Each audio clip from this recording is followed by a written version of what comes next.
Good evening. This is the Ghana Learning Channel's News in Capsule for Wednesday, August 18, 2021. With the news this evening, I am Kingsley Bryan. Here's a look at some of the top stories we will be covering this evening. We'll tell you that the Suriname President arrives in Guyana on state visit, and that visit is aimed at furthering relationship between the two countries. Also, the new CARICOM Secretary General pays a visit to President Ali. Ghana again commits to regional development. And Chenapao gets education grant, over $75 million to be distributed to Region 8 students. Then we'll tell you that the damaged Mabura Road is to be completed soon. Works expected to come to a halt in 3 days. And in the region, we'll tell you that Tropical Storm Henry shows no change in strength, according to the National Hurricane Center. Could still become a hurricane at the weekend. And on the international scene, 2021 Japanese F1 Grand Prix cancelled. Second year the event is cancelled due to COVID-19. And now for the news in detail. Suriname's President, Chandrika Prasad Santokhi, arrived in Ghana on Tuesday, officially commencing his 4-day state visit, which is aimed at furthering the relationship between the two countries. The Suriname's President and First Lady, along with their delegation, were welcomed at the Chedijagan International Airport by Prime Minister Brigadier Mark Phillips and Minister of Health, Dr. Frank Anthony, who is also acting as Minister of Foreign Affairs and International Cooperation.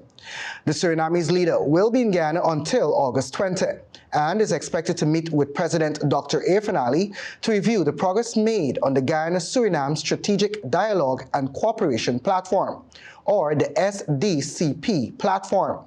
Additionally, both South American presidents are expected to launch the Ghana-Suriname Business Council on Thursday, in the interest of further advancing business relations among the two countries. During his time in Guyana, President Santokhi and his high-level team, including Foreign Affairs, International Business and International Cooperation Minister, Ambassador Albert Ramdin, Natural Resources Minister David Abiomofo, Agriculture, Animal Husbandry and Fisheries Minister Parmanand Sudian, Public Works Minister Riyad Nur Mohammed, Transport, Communication and Tourism Minister Albert Jubi Thana, and representatives of the State Oil Company of Suriname and members of the private sector out of Paramaribo will be meeting with government and local private sector bodies.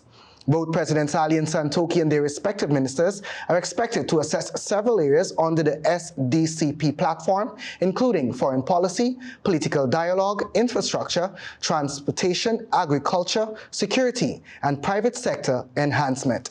The Suriname's president made his first visit to Guyana for the inauguration of President Ali back in August 2020, following the protracted 5-month-long election process.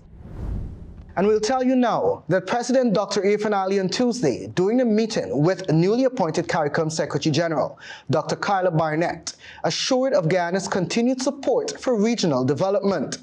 This was relayed during the discussion held after the head of state received a courtesy visit from Dr. Barnett at the office of the president earlier on Tuesday. President Ali pointed out that as a member of CARICOM, Ghana will look to enhance the regional community. The president and Dr. Barnett's discussions centered on food security, the low-carbon development strategy, regional development, and the long-term sustainable development that Ghana is actively trying to pursue in a regional framework setting. Meanwhile, close to 150 school children of Chenapao, Region 8, have benefited from the government's Because We Care cash grant initiative.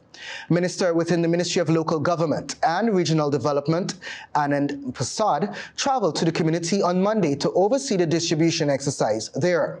While speaking with residents, Minister Prasad noted that the initiative exists because the government of Ghana cares about its people. Minister Prasad said the government had invested in worksheets and other resources to keep students engaged during the beginning stages of the pandemic. However, face-to-face learning is important. Several residents expressed appreciation for the money, which would help them to prepare their children for the September reopening of schools. More than $75 million of the grant would be distributed to Region 8 students this week. Meanwhile, A section of the Mabura to Lethem Road, which was washed away due to heavy rainfall, is currently being repaired and works are expected to be completed in 3 days. This is according to Public Works Minister Nana Addo, who is urging commuters to be patient. The contracting company is McDC Machinery and Construction Inc., and the total cost of the works is estimated to be in excess of $15 million. Minister of Public Works Nana Addo noted that the team is facing some challenges in conducting the repairs. The Public Works Minister previously underscored the importance of this road link. On Friday last, the Public Works Ministry received reports that the Mile 42 culvert of the Linden-Mabura corridor had washed away due to the heavy rainfall. And in the world of sports, Speaker of the National Assembly and President of the Everest Cricket Club, Nana Addo, and fellow executives and members of the club are offering hearty congratulations to Guyanese Maniram Prashad on his appointment to the Cricket West Indies Board of Directors as a non-member or independent director, effective July 30, 2021. The club also expressed that his qualifications and skills will add to the depth of talent which West Indies cricket possess. Prashad is also the current chairman of MP Insurance Brokers and Consultants Limited, Consul General of the Philippines to Guyana, Corporate Coordination and Executive Member of the Private Sector Commission, and President of the Guyana Oil and Gas Energy Chamber. Prashad is a long-standing cricket enthusiast, having served as president of various cricket clubs and leagues, including the Gandhi Youth Cricket Club and Eastern American Cricket League. Prashad's appointment means that Cricket West Indies has reached its allocation for 4 non-member directors. And that story was extracted from the newsroom. And in news from the region, Tropical Storm Henri is moving westward, and according to the National Hurricane Center, there has been no change in strength. At present, there are no coastal watches or warnings in effect. At 5 a.m., the center of Tropical Storm Henri was located over the Atlantic Ocean about 160 miles or 260 kilometers southwest of Bermuda. Henri is moving toward the west near 8 miles per hour. A gradual turn to the west-northwest and northwest by late Thursday is expected and continuing into Friday. Little change in strength is forecast to occur through Thursday. However, Henri could still become a hurricane by the weekend. Swells generated by Henri are expected to affect Bermuda during the next day or so. Swells could increase along the southeast and mid-Atlantic U.S. coast by the end of the week. These swells could cause life-threatening surf and rip current conditions. And that story was extracted and modified from Loop Caribbean News. And turning our attention now to the international scene. The 2021 Japanese Formula One Grand Prix has been cancelled due to the COVID-19 pandemic for the second successive year, race organizers said on Wednesday.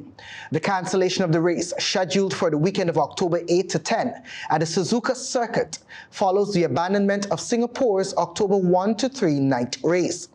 Open quote, following ongoing discussions with the promoter and authorities in Japan, the decision has been taken by the Japanese government to cancel the race this season due to ongoing complexities of the pandemic in the country, Formula One said in a statement. Open quote, Formula One is now working on the details of the revised calendar and will announce the final details in the coming weeks, end of quote. Japan recently hosted the Olympic Games in Tokyo without the presence of spectators, while the Paralympic competitions, scheduled from August 24 to September 5, will also be held without fans in attendance. And that story was extracted and modified from CNN. And that's our news broadcast for Wednesday, August 18, 2021. Please join us for a rebroadcast tomorrow morning. On behalf of myself and technical teams, we thank you for watching. Please join us for regular programming. Also, please remember to observe the necessary precautionary methods to fight off COVID-19. We're all in this together. Have a safe evening.